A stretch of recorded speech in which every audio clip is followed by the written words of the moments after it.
everyone. So last time I talked about benefits of the use of the Scordatura, which is great overtone, rich sonorities, and more expression with a different kind of color of the sound.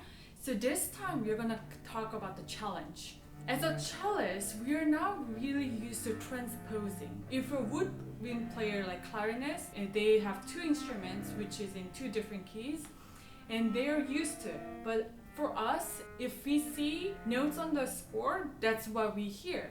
But for the Scordatura, we hear the different thing. So what we see on the paper, on the music, and then what we actually hear is very different. So because it's transposed down from A to G, we hear whatever it's on the A string one step down. So for example, if you see A, you actually hear G. So we have to have different system. We have to think differently. That's the challenge, one of the challenge. And the second thing is because we changed the setting with the Scordatura, we have a different tension between the strings. And everything else between C and G, same interval, but fourth interval. So it's a shortened.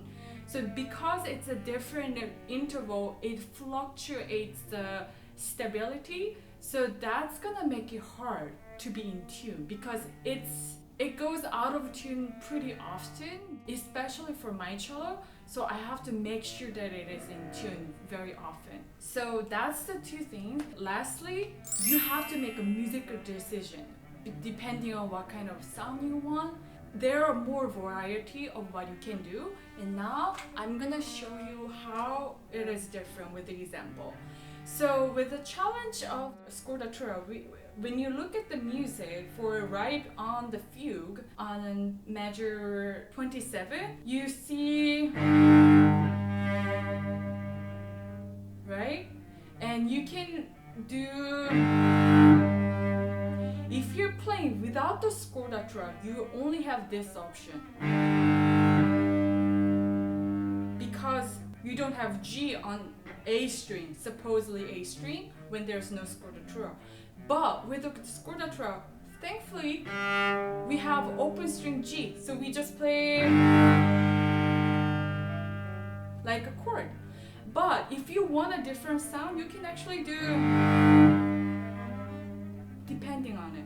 And then you can do something like, you can do open string, but then you can start with D string and do, or you can do on the A string. It's up to you. So you have more decisions to make, and that can be more things to think about. But sometimes without the Scordatura, we have problem like the last chord of the beginning of the fugue. Because we don't have the open string, we have to break the chords and play on the D string. So that's the challenge, and sometimes there are certain chords that you cannot play without the Scordatura.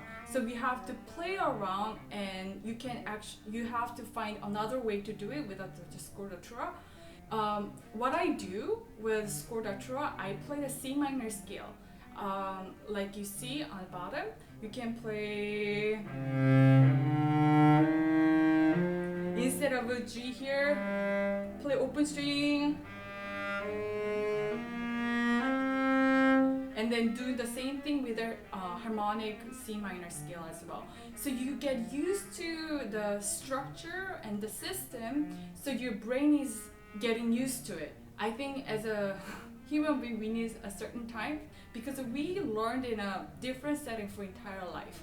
So when we have to do a different setting, we have to actually train our brain. So do a lot of scale, and you can do the practice of the harmonic progression and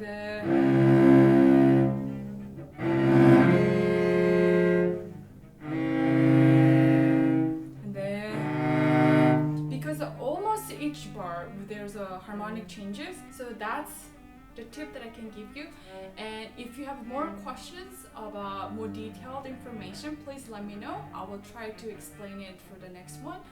I hope you like it and enjoyed it and it was somewhat helpful for you. Thank you and have a great day.